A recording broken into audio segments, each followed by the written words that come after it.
On the day I was commissioned as a second lieutenant in the United States Air Force, I had an approximate net worth of negative $7,500. While I was very fortunate to be able to attend and graduate college without taking out student loans, I got suckered into taking one of the many career starter loans that are out there to entice dumb college kids like me with low interest rates and promises of you'll never have a loan this good again.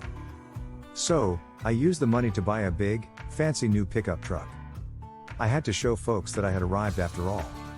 Unfortunately for me, as my first duty station was in Washington, D.C., I quickly realized that keeping gas in my sweet ride, which had a very thirsty 6-liter V8, would be a problem. Seriously, the thing only got 10 miles per gallon going downhill. I quickly found out it wasn't worth the price I'd paid for it, due to some hidden mechanical problems, and I was all the way up a creek financially. So now I had a banknote for a truck I couldn't afford, and I was living in one of the most expensive cities on the East Coast, driving 30 miles one way to work every day. Safe to say at this point I was bleeding money. Besides my upside-down truck loan, I had a few thousand in savings, a certificate of deposit and exactly 4 shares of Walmart stock that represented my total investment portfolio at the time. Hence, my estimation of my net worth being about $7,000 below zero. Let me pause here to say the one thing I did manage to do right during my first couple of years in the service was immediately get a handle on exactly what and how the thrift savings plan worked. That proved to be a lifesaver down the line, because as I've gone on in my career, I talk to more and more people who never bothered to even look at their TSP account. For those who don't know, when you join the US military, you're automatically enrolled in their 401k plan, the TSP. Problem is, you're automatically enrolled in their government bond fund, which means your money is basically sitting in a savings account earning pennies. In order to actually get any benefit from TSP, you have to go and actually make changes to enroll in one of the other funds that function more like your standard mutual funds. Many of my fellow service members either don't know, or don't care to know, how to do this, with the result that they are forfeiting literally millions of dollars in retirement funds. Anyway, back to the action.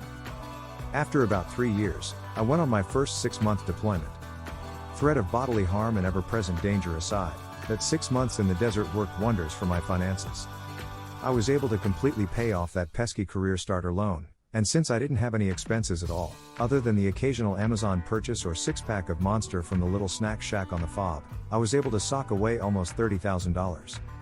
When I returned home to the States, I spent some of that money buying things like furniture and kitchen appliances because I had sold or thrown away literally all of that stuff before I left. But, crucially, I also did something that I am, to this day, thankful I did. I talked to a financial advisor about what to do with the remainder of my deployment cash. Too many military folks, when they get back from overseas, immediately buy all the things they've been missing in their life for the past 6 months. I've seen new trucks, new ATVs, big screen TVs. I've watched my buddies blow their whole deployment savings on those kind of things.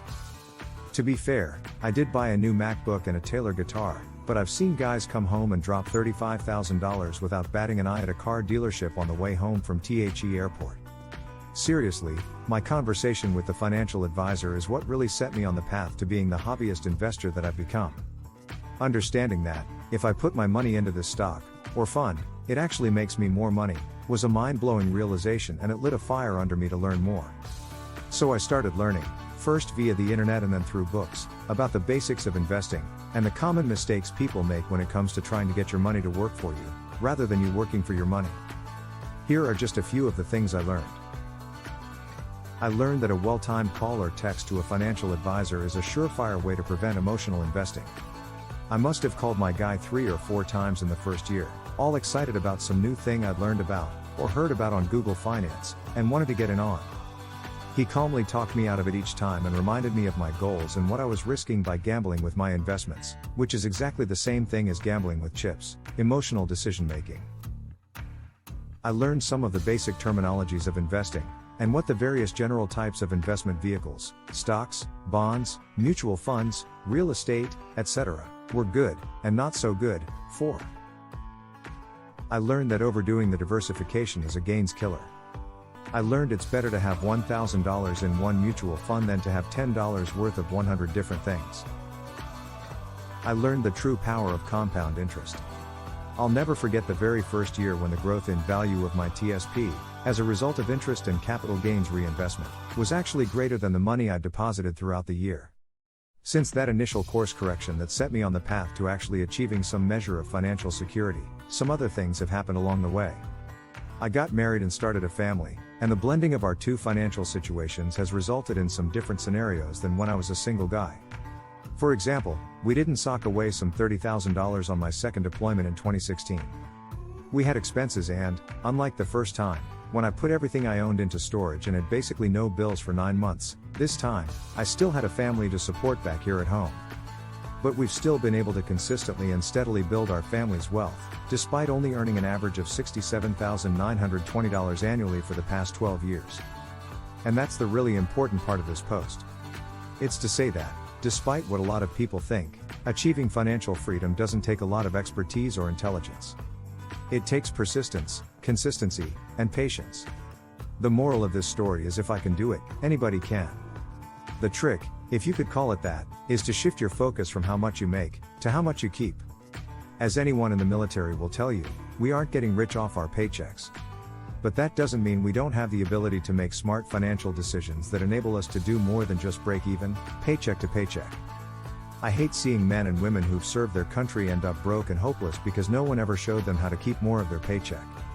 I don't just hate seeing it with my fellow veterans, but with anybody who's working hard for their money. The fact is that a lot of financial advice in this country is outdated, and there are numerous ways for companies to keep us in debt, lining the pockets of salesmen, bankers, and internet marketers, and distracted from the hard choices that you will need to make to actually start building wealth. Make no mistake, achieving financial freedom is a series of choices that a lot of businesses don't want you to make. Because if you do, their revenue will decline. In fact, that's why so many industry pros make such a stink about the hard work you will have to do to build wealth.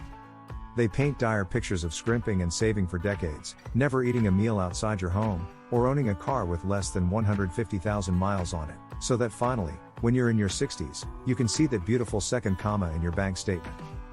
Enough is enough. Sure, you could live your life like that, and you'd probably have way more money in the bank right now than I do after 12 years, but you'd be miserable. I'm not saying you need to go out and buy some crazy expensive car, or drop stacks in Vegas to prove you're living your best life, but the reality is that there's more to achieving true financial freedom than the number of commas in your bank account. Financial freedom is within your grasp, but it has to start with answering the question of what financial freedom means to you. It's not a one-size-fits-all answer.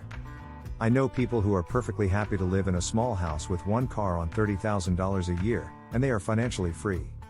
Because that $30,000 a year comes from investment income, so they don't have to work. They can do what they want. Every one of us has a chance to achieve our version of financial freedom. I'm not here to tell you it will be easy, but I am here to tell you that it's probably easier than you think it will be. All it takes, and all I've really done in terms of investing knowledge or financial secrets, is to be patient, be consistent, and keep learning new things about money and how it works. If you're willing to do those three things, a life of financial freedom is well within your grasp.